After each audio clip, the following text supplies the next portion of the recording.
बात आज की चैनल के कार्यक्रम आर पार में मैं सुरेंद्र चतुर्वेदी आपका स्वागत करता हूं। विधानसभा में भाषण देना आसान है बहन जी, असल काम होता है सही समय पर बर्बादी रोकना। बहन जी ने विधानसभा में झंडे गाड़ दिए, परचम लहरा दिया। स्मार्ट सिटी अजमेर के निर्माण को लेकर अधिकारियों की वो फीत उतारी कि लगा पिछले 15 साल में पहली बार किसी महिला नेता ने मर्दानगी दिखाई हो। वाह बहन जी वाह, आपका इकबाल बुलंद हो। वास्तव में आपको गहलोत सरकार के समय में सर्वश्रेष्ठ विधायक होने का खिताब यूं ही नहीं मिला। कितनी बेहतरीन भाषण दे दिया आपने तो।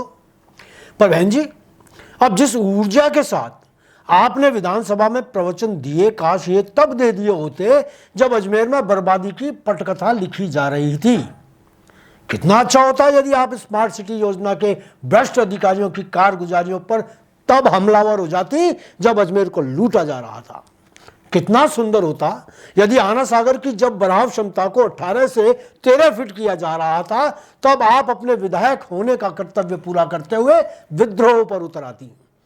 बहन जी, ये पाथवे, ये 7 वंडर्स, ये फूड कोर्ट, ये गांधी उद्यान सब साकार रूप ले रहे थे, तब क्या आप विधानसभा में सदस्य नहीं थी? क्या आपने तब विधानसभा में दहाड़कर प्रश्न लगाकर अधिकारियों को कटघरे में खड़ा किया? क्या तब आपने शहर के लोगों को साथ लेकर कोई सार्थक आंदोलन छेड़ा? आप कह रही हैं कि भागीरथ चौधरी, देवनानी जी और भी कई दिग्गज नेताओं ने जिला कलेक्टर को ज्ञापन दिया था, तो क्या ज्ञापन देने से ही सभी नेताओं के नैतिक व राजनीतिक कर्तव्यों की इतिश्री हो गई? बहन जी, क्या आपको याद है आपके दक्षिण विधानसभा क्षेत्र से आना सागर एस्केप चैनल के लिए 250 करोड़ रुपए स्वीकृत थे, लेकिन इन 250 करोड़ को पाथवे, 7 वंडर जैसी जन अनुपयोगी योजनाओं के लिए लगा दिया गया। आपको क्या तब अपनी संप्रभुता का एहसास नहीं था? जिस तेज तर्रार अंदाज में आप विधानसभा में धाड़ी, काश उसी अंदाज में आप तब धाड़ लेती, तब भी आपकी जुबान को किसी ने रोक तो नहीं रखा था। और हाँ बहन जी, ये जितने भी अवैध निर्माण सर्वोच्च न्यायालय के आदेश से तोड़े जा रहे हैं और आप इन सब से छुटकारा पाने के प्रयास कर रही हैं, ये सब तब स्वीकृत किए गए थे जब नगर निगम में आपकी पार्टी के ही मेयर थे, आपकी पार्टी के ही प्राधिकरण के चेयरमैन थे। इन दोनों के अधीनस्थ अधिकारी ही इस बोर्ड में डायरेक्टर थे। बहन जी, आपको याद दिला दूं कि 24/11/16 को अजमेर स्मार्ट सिटी लिमिटेड अस्तित्व में आई। इसकी पहली मीटिंग में chairman Manjeet Singh, vice chairman Dharmendra Gehlot, vice chairman Shiv Shankar Heda और गौरव गोयल सहित कुल 11 सदस्य मौजूद थे। स्मार्ट सिटी की दूसरी मीटिंग 16/5/17 को हुई। इसमें भी धर्मेंद्र गहलोत, शिव शंकर हेड़ा वाइस चेयरमैन की हैसियत से मौजूद थे। बहन जी, तीसरी बोर्ड मीटिंग जो 12/9/17 को हुई, उन सब निर्माणों को मंजूरी दी गई जिनको विधानसभा में आपने तोड़े जाने को जनता की गाड़ी कमाई के विरुद्ध बताया। इन अवैध निर्माणों का टेंडर 21 जनवरी 2021 को हुआ जब भाजपा के मेयर गहलोत ही थे। तो क्या आप अपनी पार्टी के मेयर गहलोत और प्राधिकरण के अध्यक्ष हेड़ा जी से जनहित की बात करने से डरती थी या कोई और बात थी? कितना अच्छा होता कि आप उस समय शहर की बर्बादी के खिलाफ विधानसभा के बाहर धरने पर बैठ जाती, हम भी बैठते, शहर भी बैठता आपके साथ। मित्रों, आपको याद होगा कि स्मार्ट सिटी योजना के तहत करोड़ों रुपए खर्च करके आना सागर में 2 जगह म्यूजिकल फव्वारे लगाए गए। दिल्ली की कंपनी ने करोड़ों डकाल लिए। क्या कोई बताएगा कि वे म्यूजिकल फाउंटेन आज कहां हैं? किसने देखा?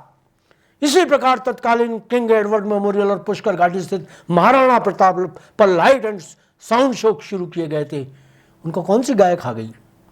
पहाड़गंज स्थित मोक्षधाम पर स्मार्ट सिटी योजना के तहत इलेक्ट्रॉनिक क्रिमिनेशन स्थापित किया गया था।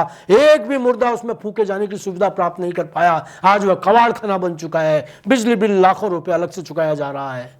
यहां बता दूं कि फूड कोर्ट की जगह हेरिटेज वॉक वे बनाया जाना प्रस्तावित था, जो कुछ लोगों के निजी स्वार्थ के कारण टाल दिया गया या रद्द कर दिया गया। तोपदड़ा स्कूल, सावित्री स्कूल, गांधी भवन सहित कई ऐतिहासिक इमारतों पर करोड़ों खर्च हुए, मगर यहां आज भी सारे काम अधूरे पड़े हैं।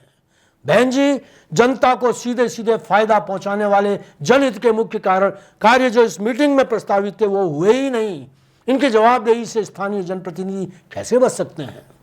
रेलवे स्टेशन से दरगाह तक एक संपर्क ब्रिज पाथवे बनाया जाना था, मल्टी स्पेशलिटी अस्पताल का विकास होना था, 5 जगह मल्टी स्टोरी पार्किंग बनाई जानी थी, जिनका कुछ पता ही नहीं कि ये काम क्यों नहीं किए गए।